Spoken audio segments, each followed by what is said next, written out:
Vostra. Avec le même prompt, tu donnes ça à 200 personnes, on va tous avoir une image différente.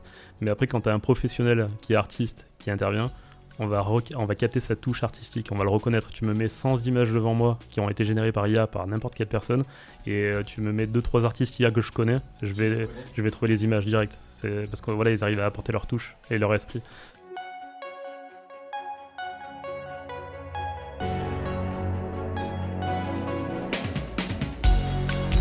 Bienvenue dans Mediarama, le podcast du futur des médias. Je suis François Desfossés et chaque semaine, je rencontre des entrepreneurs, des têtes penseuses et des experts de la galaxie média. Ce podcast est proposé par Cosa Vostra, agence de conseil tech et créative. Retrouvez-nous sur cosavostra.com.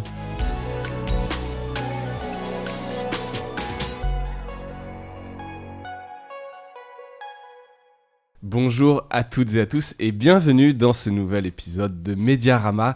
Je suis ravi d'accueillir aujourd'hui dans les bureaux chez Cosa Vostra Rémi Rostand, le créateur derrière un projet qui s'appelle LHC. Alors non pas le Large Hadron Collider ni le Lausanne Hockey Club, mais les Heures Claires. Donc c'est un nouveau magazine, vous le connaissez peut-être pas. Si c'est le cas, vous allez pouvoir découvrir un peu ce que c'est. Et c'est un magazine généré par l'IA. Donc aujourd'hui, on va pas mal parler d'IA, de création, d'écriture, de génération de contenu.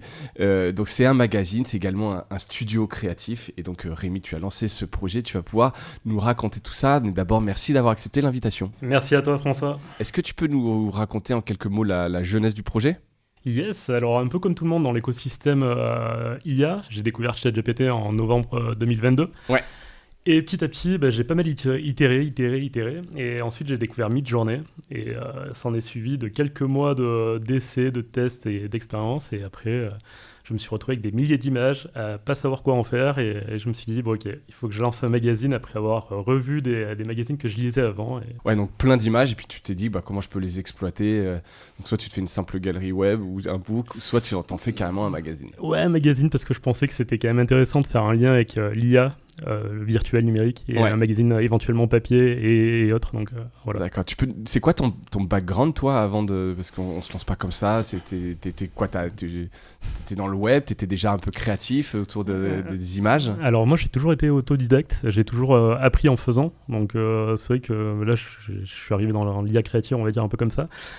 J'ai eu un petit parcours de photographe, mais plus dans la photo on va dire technique, donc qui bridait un peu l'aspect créatif. Ouais.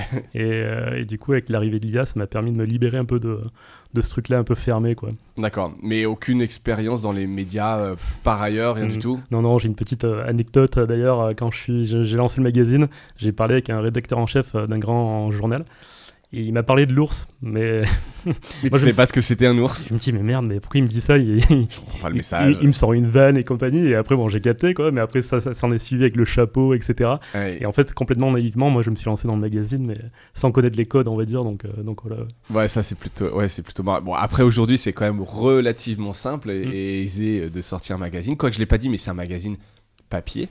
Donc c'est quand même un objet, il faut quand même le sortir, il faut l'imprimer, c'est pas assez, c'est simple mais pas tant que ça quand même, c'est quand même tout un parcours. Est-ce que tu sur la petite carte d'identité, tu peux nous raconter, alors j'ai dit c'est un magazine autour de la création, mais c'est quoi un peu le pitch, la ligne éditoriale si tu dois présenter aux gens les heures creuses? Est-ce que tu dis c'est un magazine généré par l'IA? C'est quoi un peu le concept, comment tu le pitches? Alors attention, c'est les heures claires. Oui, pardon. Putain, il faut vraiment que je fasse attention, je suis désolé. Et je ne travaille pas pour EDF. C'est les heures claires. C'est les heures claires, non pas les heures creuses. Alors c'est un format hybride, parce que j'en ai imprimé quelques-uns. Le but, c'est que j'imprime vraiment tous les mois. Ouais. Et après, la ligne, on va dire, c'est de pouvoir montrer ce qu'il est possible de faire avec de l'IA. Ouais. Donc les défauts, les qualités. Pousser le process jusqu'au bout, donc ça peut attirer un public un peu divers et varié. C'est plus axé sur la créa quand même, pour montrer vraiment les possibilités pour des marques, des entreprises ou des agences. J'ai pas voulu m'enfermer dans un côté trop tech, c'est-à-dire que je vais pas vraiment parler que de trucs avec des codes, etc., avec de l'automatisation, etc. Et je l'ai conçu en 3 parties. Donc partie tech, partie créative et partie un peu humoristique, parce qu'il faut savoir que l'IA a de l'humour, donc on explore ça, on va dire. On en parlera justement. Est-ce que ça peut avoir de l'humour? Est-ce que ça mimique l'humour? C'est intéressant. Vous êtes combien? Donc tu dis je. Est-ce que tu es tout seul à travailler sur les heures creuses? Alors c'est les heures claires, pardon. Si je le redis une fois, je donnerai 10 € à une association et on fera le compte à la fin et je ferai un don à une association. Ouais, c'est encore le mauvais réflexe de dire jeu, parce que c'est vrai que ça a pas mal évolué, mais tout récemment j'ai commencé le projet tout seul pendant à peu près 6 numéros, et depuis le mois de juin on est 12 à travailler dessus. D'accord. Donc il y a un directeur de créa, un directeur artistique, des créatifs, une avocate qui contribue également, donc et des vrais humains là pour le coup. Et donc ça devient de plus en plus un magazine humain en fait. Ça devient une rédaction entre guillemets, ouais, donc ça me fait rire de dire ça, mais ouais, c'est le cas un peu. Ouais, non, mais ce qui est quand même aussi intéressant. Donc tu l'as dit, c'est un magazine hybride, print et digital. Comment tu le distribues? Alors écoute, malgré tout, voilà, c'est quoi les canaux de distribution? C'est le site, j'imagine. Il y a le site. Après, c'est vrai que j'ai réussi à constituer une petite communauté vraiment de personnes dans l'IA, etc. C'est à la fois un grand écosystème, mais petit en communauté qui fait que de grandir mois par mois. Et pour l'instant, je fais que de l'organique. Donc site web, LinkedIn essentiellement, les réseaux sociaux. Et là, on va peut-être passer à la vitesse supérieure à l'automne où on va aller un peu plus loin, on va dire. D'accord, ça va se développer, tu vas nous raconter tout ça. Et le papier, donc il est on peut l'acheter, on le reçoit, c'est pas encore du kiosque? C'est pas encore du kiosque parce que c'est compliqué encore. Et c'est vrai qu'il n'y a pas encore un lectorat assez large pour pouvoir le proposer en kiosque. Je le prépare, en tout cas. Les formats print qui ont été imprimés, ça a été pour des événements. Ouais. Donc des événements sur l'IA, donc à Marseille et à Paris. Ça a permis de tester, on va dire, le produit également, de voir l'accueil qu'il pouvait y avoir.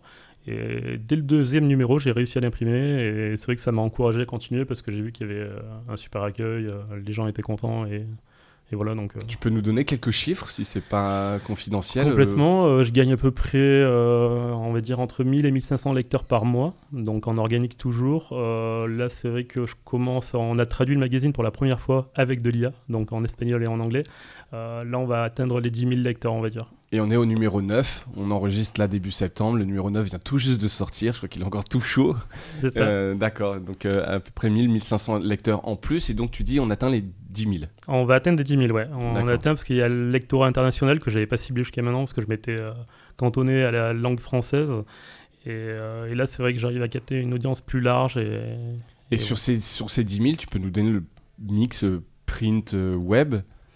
Alors, il n'est pas printé tous les mois. Hein. Je le print vraiment exceptionnellement. Et qu'est-ce qui fait que tu l'imprimes ou pas?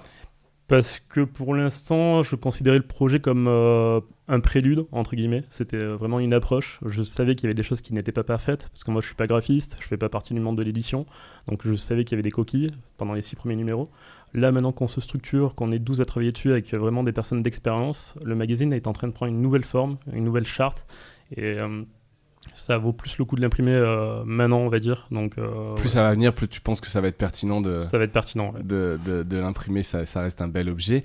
Le modèle économique, encore une fois, tu disais, on comprend entre les lignes que c'est quand même un peu un proof of concept, hein, c'est pour montrer tout ce qu'on peut faire avec l'IA, mais malgré tout, c'est quand même le numéro 9, et puis ça te prend du temps, ça coûte.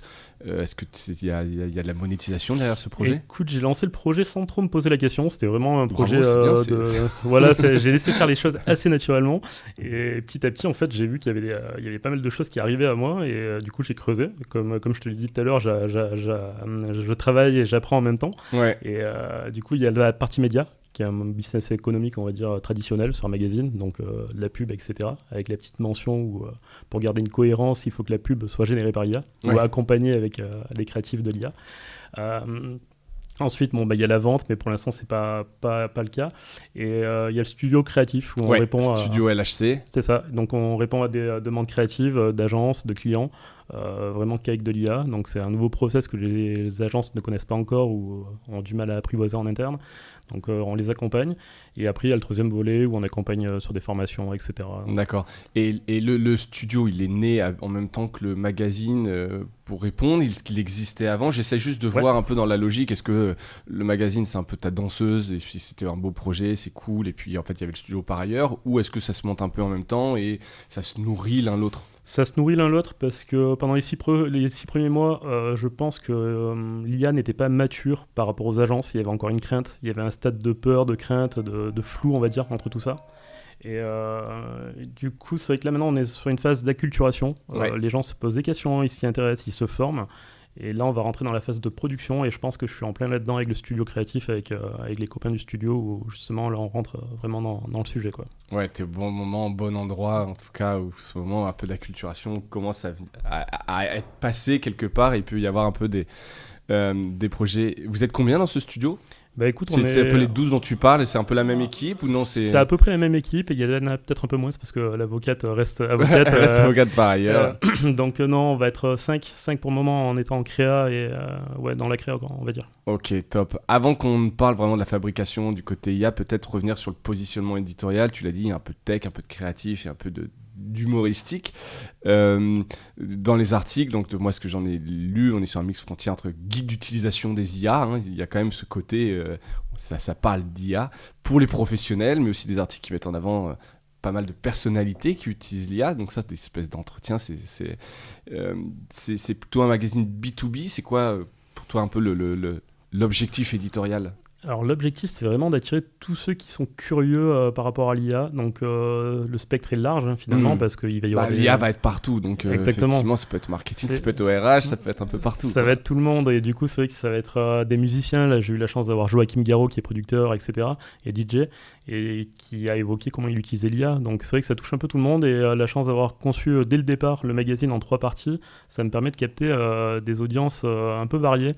Et c'est sympa parce que là, je commence à avoir des retours où des personnes l'attendent pour regarder la partie humoristique. Les experts l'attendent pour regarder la partie tech, etc. etc. Donc, il y a une habitude qui commence à se créer. Et il y a une attente aussi. Donc, j'arrive à capter différentes audiences. Et voilà, le but, c'est vraiment... Tu arrives à identifier un peu, tu saurais dire aujourd'hui, voilà, c'est quand même plutôt des professionnels, quand même plutôt du monde créatif ou... Ouais, essentiellement, on va dire 80% c'est du monde pro, créa, agence, clients qui s'intéressent aussi à l'IA, donc des grosses marques, etc.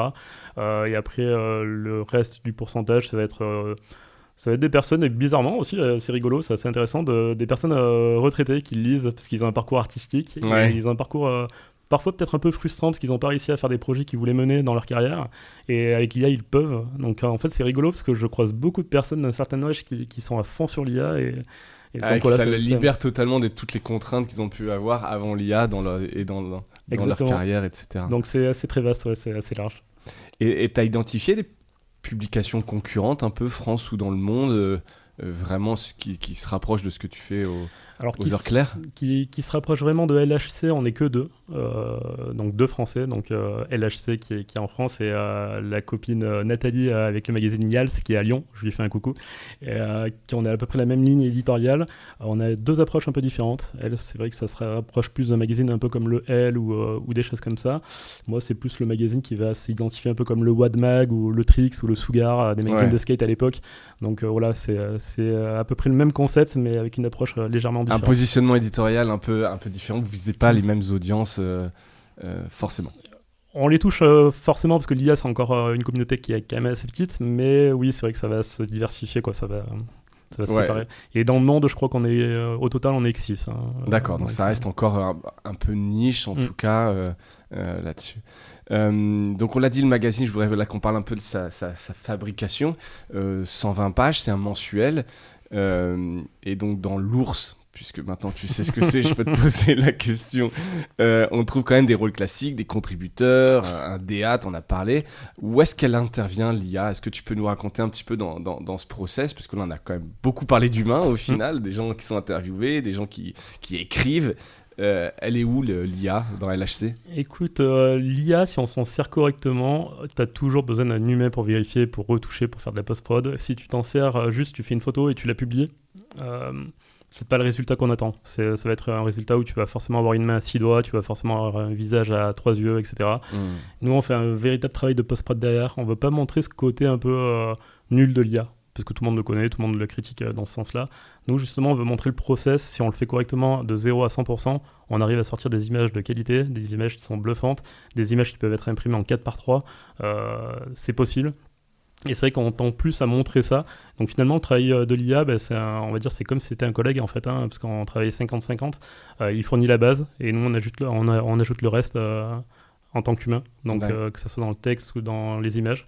Le texte, en général, j'essaie de pas trop le reprendre parce que justement, ça permet de montrer l'évolution de l'IA avec le premier numéro. Ouais. Alors, est-ce que tu peux reprendre quand même peut-être le process quand tu dis que le texte n'essaye pas de retoucher? L'idée, c'est quoi? C'est il y a des idées d'articles et tu demandes à l'IA d'écrire un article sur ce sujet. Comment est-ce que c'est parce que donc quand il y a une interview, c'est quoi? C'est des questions qui sont proposé par l'IA, répondu par l'humain. C'est quoi le processus créatif? Le processus créatif, c'est que je vais itérer d'abord avec l'IA. Je vais capter des sujets qui sont intéressants. Que j'ai sur les sujets, même on est en amont, sur les sujets que tu voudrais évoquer. Tu terres avec l'IA en échangeant avec elle pour imaginer les sujets que tu aimerais évoquer dans le numéro suivant. Où j'essaie de capter un peu les tendances actuelles. Dans les autres médias, j'essaie de regarder un peu ce qui se dit, etc. Et après, je vais itérer avec l'IA. Je vais lui poser la question de qu'est-ce qu'elle en pense. Est-ce qu'on peut en faire un article? Et à partir de là, on va itérer. Quand je reçois un invité dans le magazine, je demande à l'IA de se renseigner sur cet invité, d'en sortir des questions. Et après, il y a un journaliste qui a intégré l'équipe, qui reprend, qui réécrit et qui adapte. Mais essentiellement, la base, c'est de l'IA. D'accord. Après, les articles, on va dire c'est du 100% IA quand c'est les articles humoristiques ou satiriques. Ça permet de montrer au lectorat les faiblesses de l'IA et aussi le potentiel. Donc, c'est pour ça que j'essaie de les laisser telles quelles. Un peu des pépites, quoi, voilà, sorties. Ok, et je reviens. Donc, l'idée, là, c'est vraiment quelque chose auquel tu t'astreins, c'est se renseigner sur l'invité, c'est par l'IA et avec ses faiblesses qu'il peut y avoir, les fautes, ou est-ce que ça c'est quand même vérifié par le journaliste? Non, c'est vérifié. Tu vois, il y a eu des fois on fait des recherches et puis en fait c'est faux. Il y a eu factuellement. Alors je parle je sais pas quelle IA, on va revenir sur les IA que tu utilises, mais donc là c'est quand même fact-checké par ton journaliste histoire de qu'il n'y ait pas d'erreur tout simplement. Oui, carrément, il faut quand même vérifier parce qu'il y a des sources qui sont parfois qui sont pas les bonnes, donc il faut quand même vérifier. Et je pense que c'est intéressant même pour toutes les entreprises d'avoir une charte en interne, c'est-à-dire je pense au groupe M6 ou Brut ou des autres médias, etc. Ils ont une charte où ils utilisent l'IA, mais c'est jamais publié tant qu'il n'y a pas un humain qui a vérifié derrière. Et nous, et vous, c'est le cas. Vous avez une charte ou vous l'êtes dit, vous l'imposez Non, on va dire c'est... C'est un petit projet, donc j'entends bien que vous n'avez pas forcément officiellement il faut que j'en parle au boss, du coup. Mais... il est chiant. non, mais on le fait naturellement, en fait, parce qu'on connaît l'IA, on la maîtrise, on l'utilise tous les jours, donc on le voit où il y a les problèmes. Donc on le fait naturellement sans forcément s'être concerté.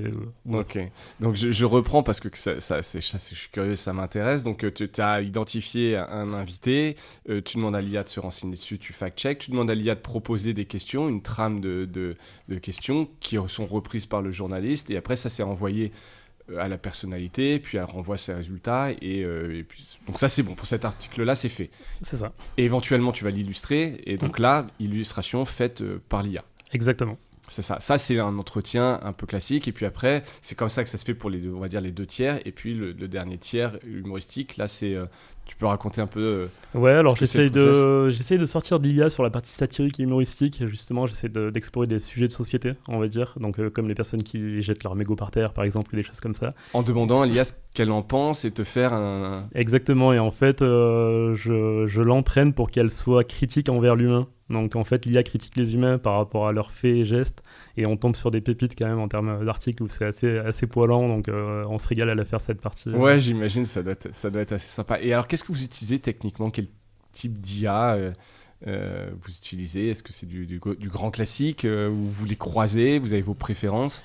On les croise parce que quand on est dans un processus créatif comme le magazine, on est obligé de croiser des IA parce que c'est complémentaire. Donc là, en termes de LLM, donc les LLM, c'est les IA rédactionnelles. On en utilise à peu près 4 ou 5 par mois pour le magazine parce qu'elles ont chacune une caractéristique qui permet de le faire. Et après, sur les IA créatives, donc images, vidéos, musique également, ça nous arrive. On est à peu près une dizaine, quinzaine. Donc au global, on doit être sur une vingtaine d'IA par mois à utiliser et à découvrir aussi, parce que ça n'arrête pas de j'imagine que vous avez quand même ce truc de veille aussi, vous, si vous le faites pas, qu'il le fera, quoi. Et donc vous les utilisez en fonction quoi, des appétences des uns, des autres, des contributeurs, ou est-ce que vraiment, selon le style que vous imaginez, vous dites tiens, ça rendra mieux Alors, il y a un peu de tout, parce qu'il y a des IA qui vont super bien répondre au prompt. Donc, le prompt, c'est vraiment la demande qu'on va faire à l'IA pour avoir un résultat.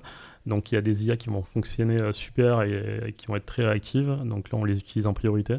Il y en a d'autres où on va un peu plus galérer, parce qu'il y a un gros travail de post-prod derrière. Donc, que ce soit dans le visuel et l'aspect créa. Dans l'aspect texte, il n'y en a pas des masses. Il y en a 5 qui sont pertinentes. Donc, le premier, ça va être, de ma part, Claude, de chez Anthropic. Le second, ChatGPT, forcément. Et le troisième, je commence à l'utiliser beaucoup, c'est Perplexity. Ouais. Donc voilà, c'est à peu près les IA principales au niveau du texte. Au niveau du texte, quoi, ouais, c'est vrai. Et au niveau de l'image? Au niveau de l'image, j'ai ma chouchoute, elle est pas très connue, c'est Visual Electric. Donc c'est une petite plateforme pour le moment, mais elle me sort des résultats. Je retrouve le plaisir de faire des images au début de Midjourney. Donc Midjourney qui est le géant, on va dire, de sur ça. les images, le leader. Le leader, mais j'ai l'impression qui vient de se sortir du mode Discord, d'ailleurs. Exact. Mais je trouve rendre encore plus accessible, probablement. Plus accessible, mais après avec un peu plus de difficulté à avoir des bons visuels par rapport au prompt. Et ça commence à être un peu difficile à faire des bonnes images avec Midjourney. Il faut quand même pas mal itérer. Moi, c'est vrai que dans le processus créa du magazine, j'ai besoin de faire les choses quand même. Je peux pas y passer 2 jours sur un seul visuel. Et donc voilà, il faut trouver le juste milieu, on va dire. Et qu'est-ce que tu dois faire en post-prod? Parce que tu dis, il y a de la post-prod à faire derrière. C'est quoi? C'est des ajustements colorimétriques? C'est ou c'est ce que vous arrivez pas... Qu'est-ce que vous n'arrivez pas à avoir avec l'IA que tu dois refaire à la main? Justement, il y a toujours un peu des hallucinations. Donc les hallucinations dans l'IA, c'est vraiment les 6 doigts, les fameux, les 3 jambes, etc. Et ça, on essaye de le reprendre. On fait en sorte de retoucher, mais avec de l'IA toujours. Il faut savoir que les logiciels de montage et de retouche actuels proposent de l'IA pour le faire. Donc en fait, on est toujours dans un process d'IA. Et on essaie de rattraper tous les défauts de l'IA et d'améliorer la qualité du visuel, parce que ça nous sort des formats qui sont sympas, mais si on veut les agrandir, on est obligé de passer par d'autres outils IA pour pouvoir les agrandir et les améliorer. T'es limité en termes de résolution sur les IA, ou est-ce que tu peux avoir de la très haute résolution suffisante? Tu peux vraiment avoir de la haute résolution. Le DA qui travaille chez LHC, donc Arnaud, qui est en Bolivie, a fait une exposition avec des impressions à 2 mètres, etc. Donc c'est possible. Ouais. Mais il faut passer par un process complet avec différentes IA pour le faire, quoi.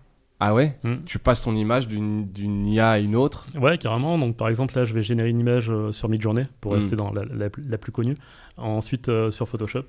Et ensuite, on va la passer sur Magnifique, qui est un outil qui va permettre de l'agrandir, de l'améliorer et de pouvoir faire ça plusieurs fois pour avoir un agrandissement de haute qualité. D'accord. Et là, pour le coup, c'est l'IA qui est capable d'améliorer la résolution en rajoutant de la matière, en rajoutant du détail pour que quand on zoome, ce ne soit pas pixelisé. Elle imagine ce que serait... Exactement, ouais. C'est vraiment la fonction Enhance qu'on voyait dans le truc. Enhance.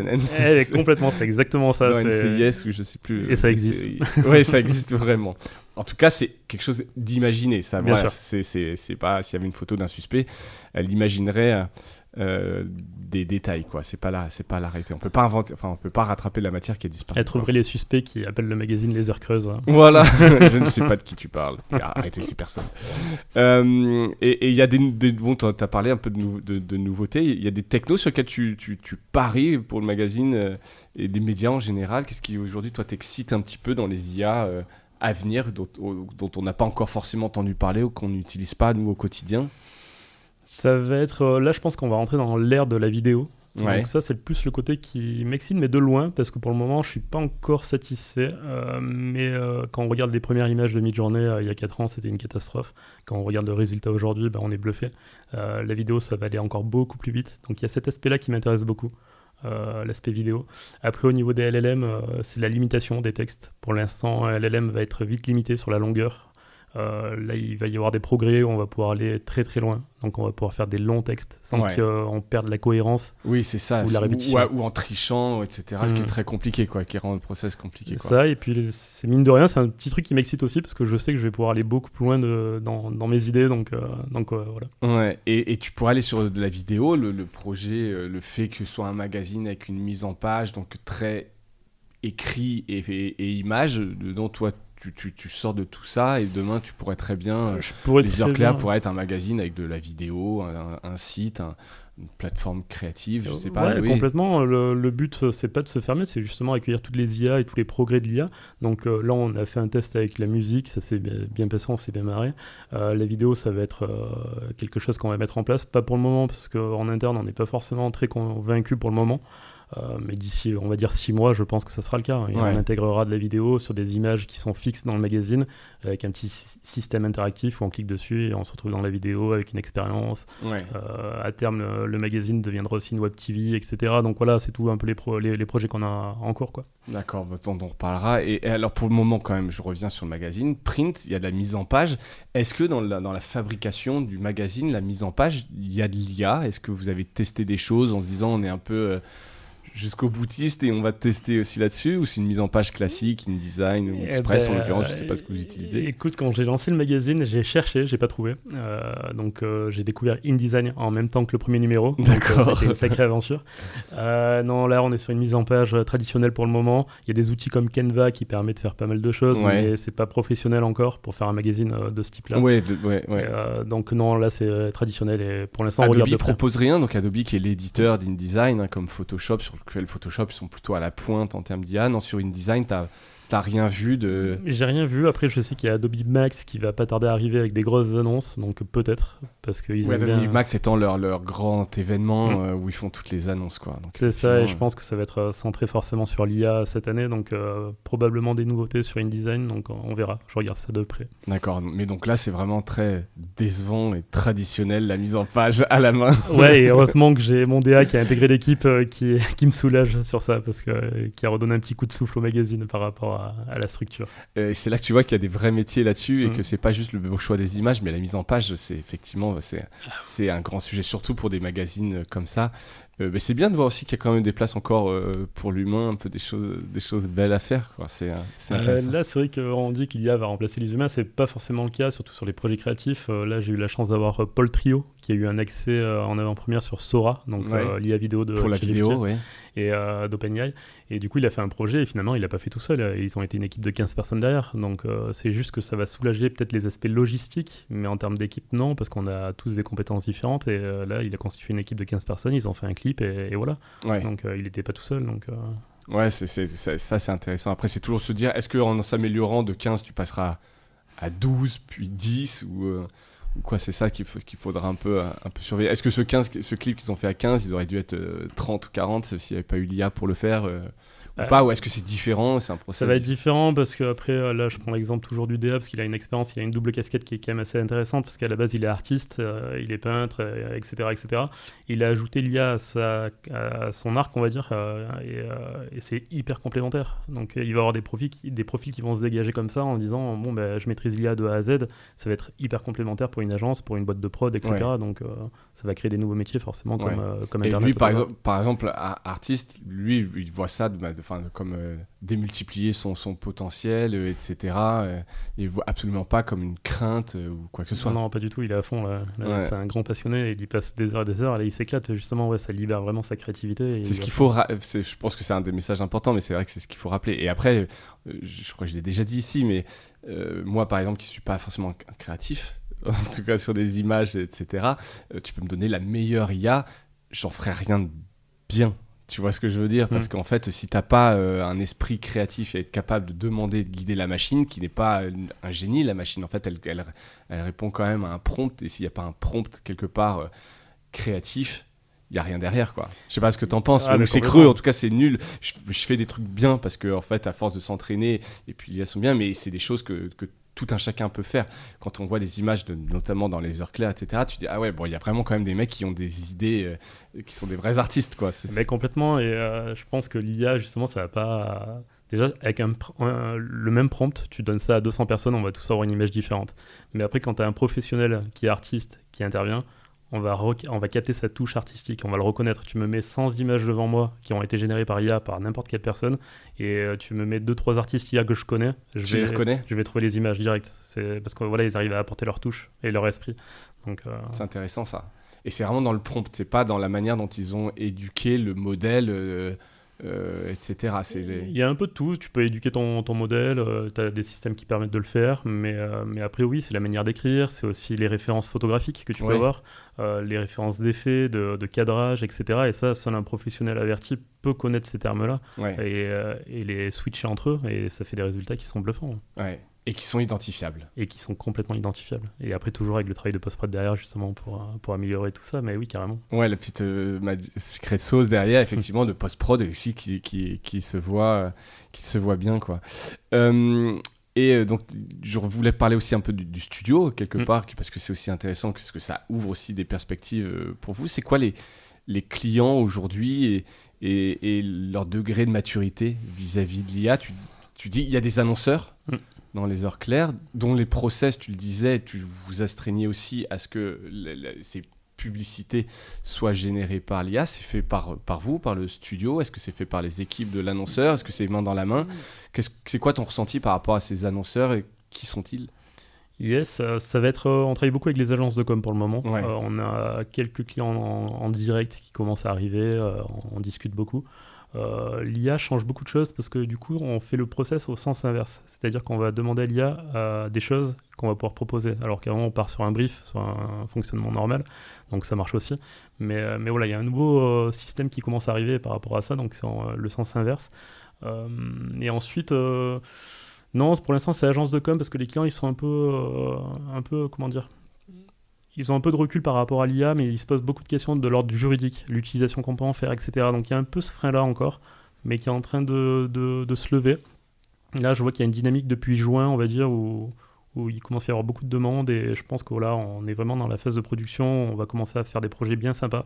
Mais tu as pu le voir de ton côté, je pense que tu n'as pas énormément de marques qui te viennent à l'idée comme ça, qu'ils ont fait des campagnes IA, il y en a quelques-unes.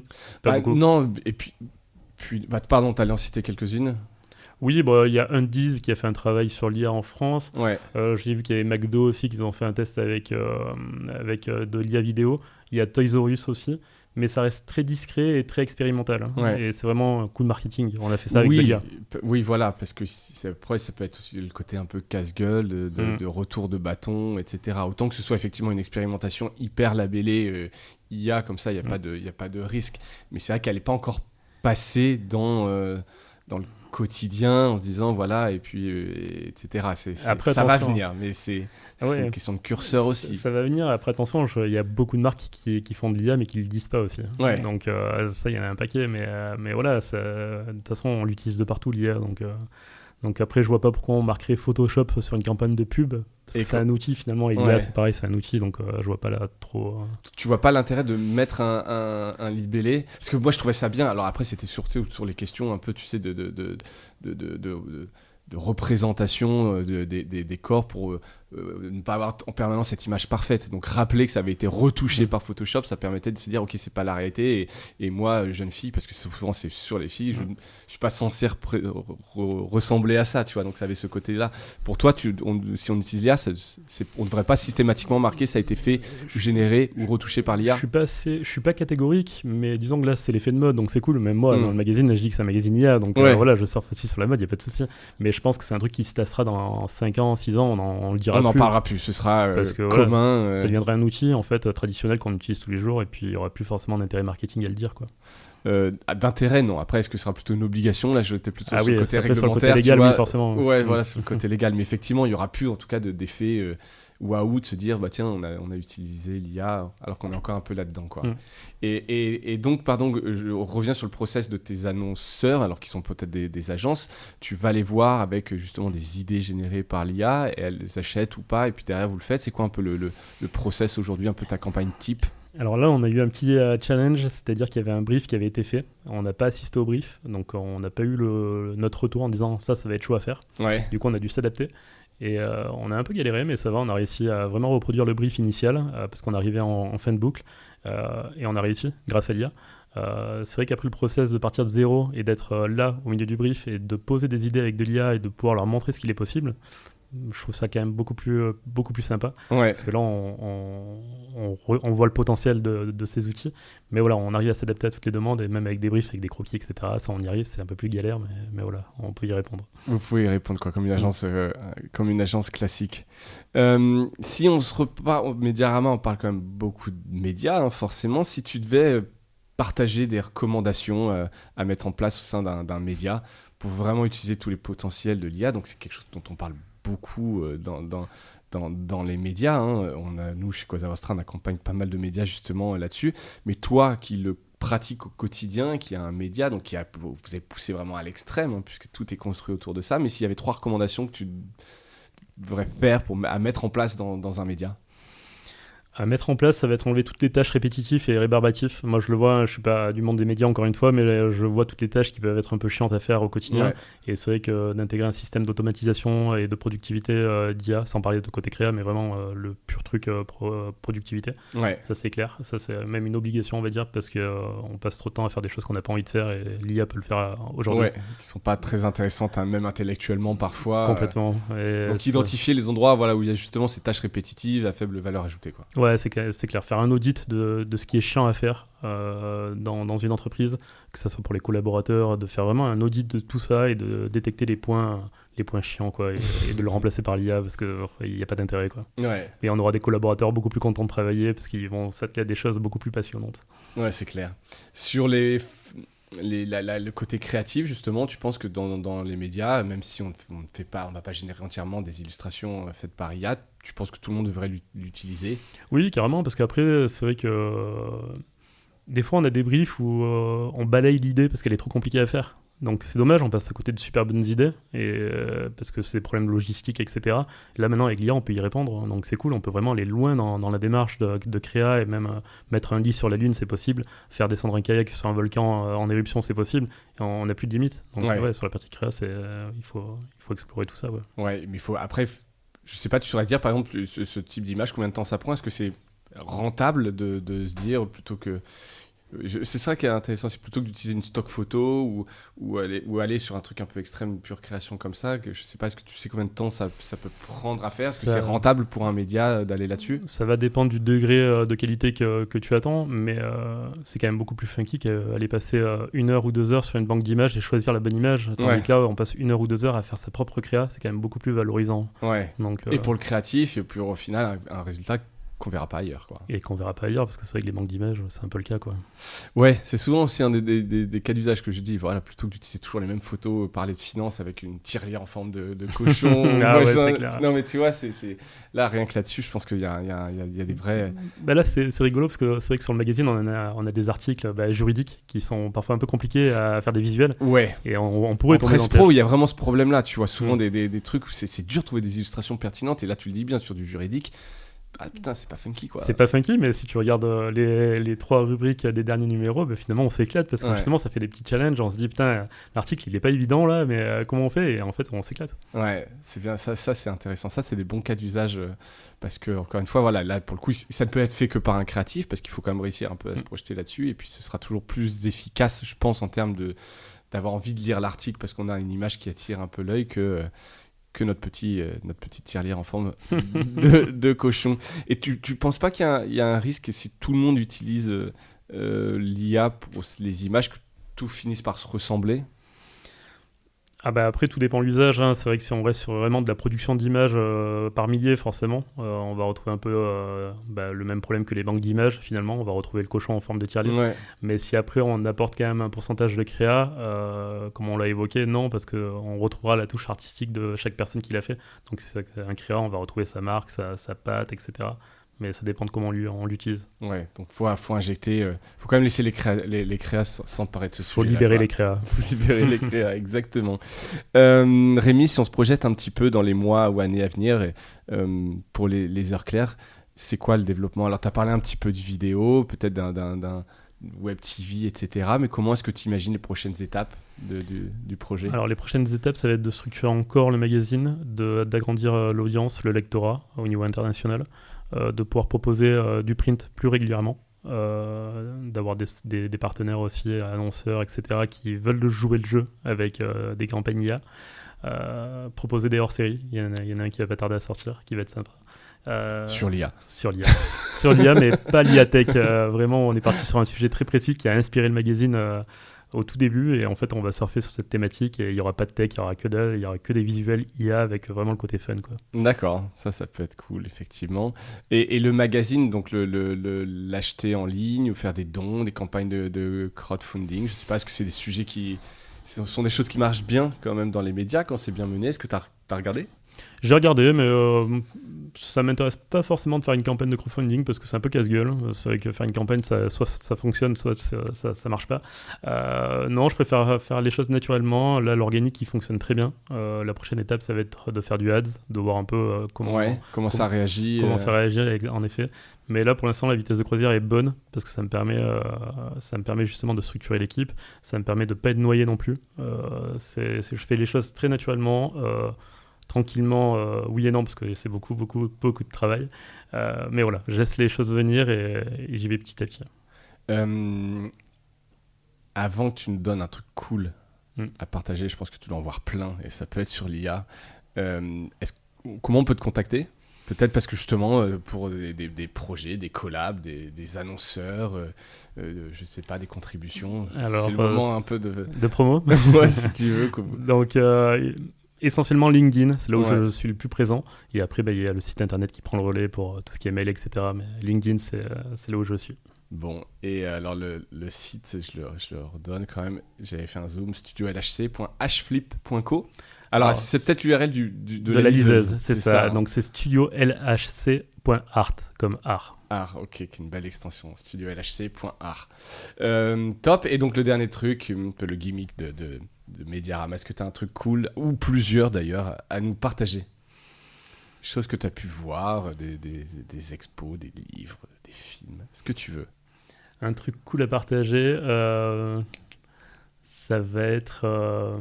Ça peut être un outil aussi. Hein. Est-ce que tu as découvert des petits outils sur l'IA ou des choses un peu rigolotes qui t'ont fait un peu sourire, marrer? Bah écoute, moi ça m'a bien fait marrer l'aspect musical, on va dire, des choses. On peut vraiment créer une musique complètement barrée et on laisse faire l'IA parce qu'il y a un travail de compo derrière, etc. Donc c'est assez rigolo.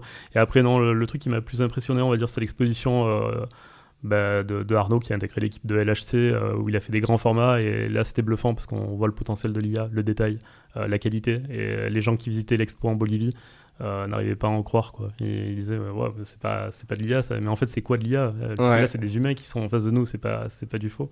Donc c'est le côté funky, quoi, j'aime bien. Et on peut retrouver des images de son expo en ligne? C'est Arnaud comment? Arnaud Templier, il a fait la série dans le magazine de Juillet et c'est lui qui a fait la couverture aussi, donc ça permet de voir un peu la touche créative. D'accord, donc on peut retrouver sur le site de LHC le numéro de Juillet et revoir des images de son exposition. Carrément. Top. Je reviens quand même sur le truc de la musique. Est-ce que l'IA a une oreille musicale? Est-ce qu'elle compose des belles mélodies? Alors, il y a eu une mauvaise utilisation de l'IA musicale cet été. On a eu quelques petits bad buzz sur des musiques qui ont fait un peu du bruit cet été. Mais oui, carrément, elle a quand même une bonne technique musicale. Moi, j'aime beaucoup ce qu'elle fait. Bon, après, ça reste encore très amateur. Je pense qu'un producteur de musique derrière, il va me bâcher derrière. Mais non, c'est le côté funky. Moi, j'aime bien. Je trouve qu'elle se déroule pas mal. Bon, à tester aussi. On mettra, si tu as quelques outils à nous partager, on mettra dans les notes de l'épisode pour qu'on puisse aller jouer avec ça. Rémi, merci pour ton temps. Bravo pour ce projet LHC. Donc, le numéro 9 qui vient de sortir, qu'on peut retrouver donc sur le site. Et donc, celui-ci n'est pas imprimé. Il ne sera pas imprimé celui-ci, mais il y aura le hors-série. Il y aura le hors-série qui, je pense, le sera. On l'espère pour toi et on suivra tout ça. Merci en tout cas pour ton temps. LHC Les Heures Claires, magazine généré par l'IA. C'était intéressant de parler de tout ça et de voir les avancées. Merci et merci à toutes et à tous d'avoir écouté cet épisode. Et je vous dis à bientôt. Salut. Merci.